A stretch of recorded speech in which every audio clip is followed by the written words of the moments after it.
कांग्रेस से अलग हुई कई पार्टियों के वापसी की चर्चा बहुत ज्यादा हो रही है। कांग्रेस एनसीपी शरद गुट के विलय की खबरों पर सांसद सुप्रिया सुले ने कहा है कि ना तो हमारी पार्टी की ओर से ऐसा कोई प्रस्ताव दिया गया और ना ही हमें ऐसा कोई प्रस्ताव मिला है। लेकिन महाराष्ट्र कांग्रेस के नेता हुसैन दलवाई का कहना है कि कांग्रेस से अलग हुए लोगों को कांग्रेस में वापस आना चाहिए। शरद पवार इस बारे में विचार कर सकते हैं। यदि उनकी पार्टी फिर से कांग्रेस में आएगी तो स्थिति बेहतर होगी। वहीं टीएमसी के कांग्रेस में वापसी पर बीजेपी ने तंज कसा है। पश्चिम बंगाल की बीजेपी नेता लोकेट चटर्जी का यह कहना है कि कांग्रेस अब खुद समाप्त होने जा रही है। ये ऐसा है कि अभी के हालात में ये जो कांग्रेस से टूटे हुए जो लोग हैं, ममता बनर्जी होने दो, पवार साहब होने दो और जो भी है, उन्होंने कांग्रेस में आना चाहिए और कांग्रेस मजबूत बनाना बहुत ज़रूरी है। एक कांग्रेस पार्टी या कोई लीडरशिप की बात नहीं है। अभी की लड़ाई अलग लड़ाई है और वो लड़ाई लड़ने के लिए मजबूत संगठन होना बहुत ज़रूरी है। और ये स्प्रिंटर ग्रुप जो है वो आएंगे तो और अच्छा होगा। और पवार साहब इसके बारे में विचार कर सकते हैं क्योंकि उन्होंने हमेशा एक दफ़ा वो बाहर थे, फिर राजीव जी की वजह से वो फिर कांग्रेस में आए।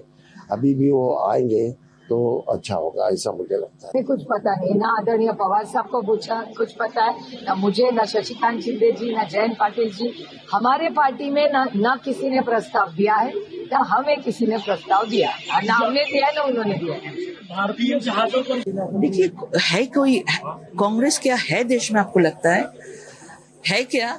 अभी इतना राज्य हमारा पश्चिम बंगाल आशीर्वाद किया है, डबल इंजन सरकार है इतना राज्य में। आप देखना आने वाले 2 साल में कांग्रेस भी खत्म हो जाएगा। उन लोगों का कोई भी विचारधारा कुछ नहीं है। प्रधानमंत्री का नेतृत्व में पूरा देश वर्ल्ड में, विश्व में आगे बढ़ रहा है। और इसी पर ज्यादा जानकारी के साथ मेरी सहयोगी स्कंदता मिश्रा मेरे साथ लाइव जुड़ चुकी हैं। स्कंदता, क्या समीकरण कांग्रेस के बीच चल रहा है कि जो पुरानी पार्टी के नेता हैं, यानी कि कांग्रेस पार्टी के नेता हैं जिन्होंने अपनी नई पार्टी बनाई थी, चाहे वो शरद हो, ममता बनर्जी को लेकर भी यही सवाल पूछा गया था कि क्या ममता बनर्जी अपनी पार्टी को कांग्रेस में विलय कर लेंगी? क्या ये समीकरण है? क्या कांग्रेस ने सिर्फ और सिर्फ एक स्ट्रैटेजी बनाई है या वाकई में वो नेता ही चाहते हैं कि नहीं, हमें कांग्रेस में आना है?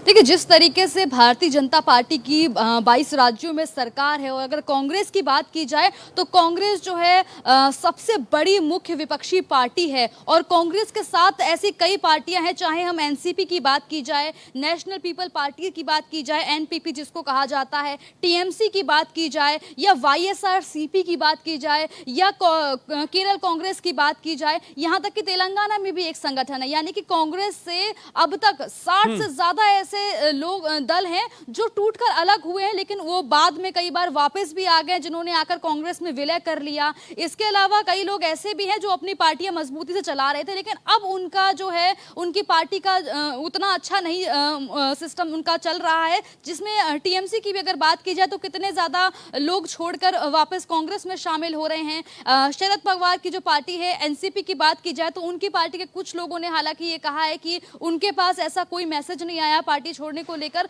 लेकिन कहीं ना कहीं ये साफ तौर पर देखने को मिल रहा है कि अगर बीजेपी के अगेंस्ट में लड़ाई लड़नी है तो कई कांग्रेस से टूटे हुए दल, कांग्रेस से टूटे हुए संगठन वापस मिलकर मजबूती के साथ खड़े होना चाहते हैं। और उसी की तर्ज पर जो है उनके तमाम विधायक हो, चाहे एमपीज की बात की जाए, वो कांग्रेस में शामिल हो रहे हैं। वहीं कुछ लोग जो हैं वो इस बात से इनकार भी करते हुए नजर आ रहे हैं। अगर बात की जाए टीएमसी की तो 1998 में टीएमसी का गठन हुआ था, जो कि कांग्रेस से ही टूटकर एक ममता बनर्जी की पार्टी खड़ी हुई थी। 1999 की अगर बात की जाए तो वहां पर एनसीपी का गठन हुआ था, जो कि शरद पवार की पार्टी है। इसके अलावा वाईएसआरसीपी जो है जगन मोहन रेड्डी की पार्टी है।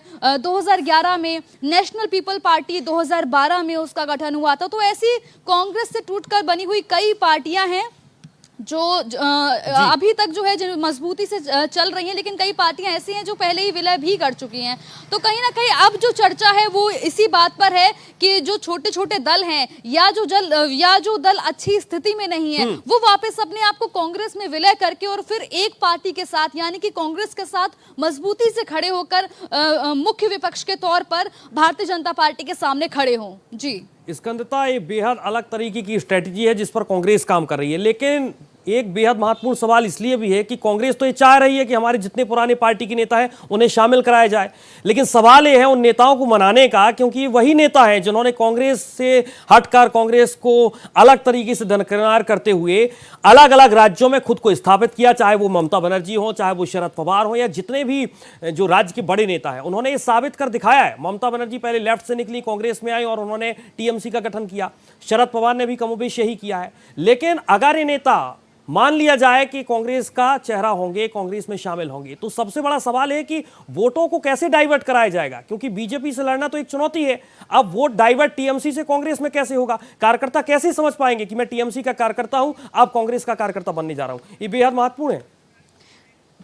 देखिए काफ़ी मुश्किल है, लेकिन ऐसा अगर हम इतिहास की बात करें तो चाहे अलग अलग राज्यों में ऐसी चीज़ें हुई हैं जहां पर किसी एक बड़ी पार्टी से टूटकर दो छोटी छोटी पार्टियां बनी हैं, लेकिन बाद में उन्होंने अपने आप को उसी पार्टी में विलय किया है। हालांकि जब दूसरी पार्टी तैयार होती है तो उनकी अलग विचारधारा होती है, उनके महापुरुष जो हैं वो अलग होते हैं, वो नई विचारधारा होती है, उनका वोट बैंक भी अलग होता है। लेकिन जब विलय होता है तो हर बार ऐसा नहीं होता है कि जो उनके कार्यकर्ता होते हैं या जो उनका वोट बैंक होता है वो पूरी तरीके से उस पार्टी में वापस लौट जाए।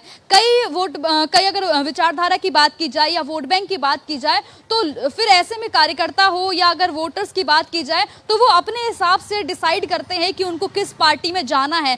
यूपी की बात की जाए तो यूपी में भी जो है समाजवादी पार्टी तीसरी सबसे बड़ी पार्टी है, लेकिन उसमें एक और जब शिवपाल जी ने अपनी पार्टी खड़ी की थी प्रसपा, जिसका नाम था प्रगतिशील समाजवादी पार्टी, जब उन्होंने वापस अपनी पार्टी को, ये उदाहरण के तौर पर मैं समझाना चाह रही हूँ कि जब उन्होंने अपनी पार्टी का विलय समाजवादी पार्टी में किया था तो लगभग कार्यकर्ता जो है वो समाजवादी पार्टी में वापस लौट गए थे, लेकिन कुछ कार्यकर्ता जो है वो नहीं भी लौटे थे। तो ये हमें कहीं ना कहीं देखने को मिलता है। और यही अगर कांग्रेस की बात की जाए तो सबसे बड़ी मुख्य विपक्षी पार्टी है कांग्रेस, और ऐसे में उनसे जो जो दल टूटकर अलग हुए थे, चाहे वो एनसीपी हो, टीएमसी हो, एनपीपी हो, या तेलंगाना की बात की जाए वहां पे भी उनके कुछ संगठन हैं, आंध्र प्रदेश की बात की जाए तो वहां पे भी उनके संगठन है जिसका नाम YSRCP पार्टी का नाम है। तो ये तमाम ऐसे दल हैं जो कांग्रेस से ही टूटकर, यानी कि पहले इनकी जो विचारधारा थी वो कांग्रेस वाली ही विचारधारा थी, उन्हीं को मानते थे, और लेकिन बाद में जब उनके विचार नहीं मिले या उनको अपने स्टेट में एक अलग पार्टी खड़ी करनी थी तो उन्होंने अपनी एक नई पार्टी गठित की। लेकिन अब जब भाजपा के साथ कि नए दल को बनाना जितना कठिन होता है उतना दल पुराने कार्यकर्ताओं को दोबारा से पार्टी में शामिल करना एक बहुत बड़ी चुनौती होती है।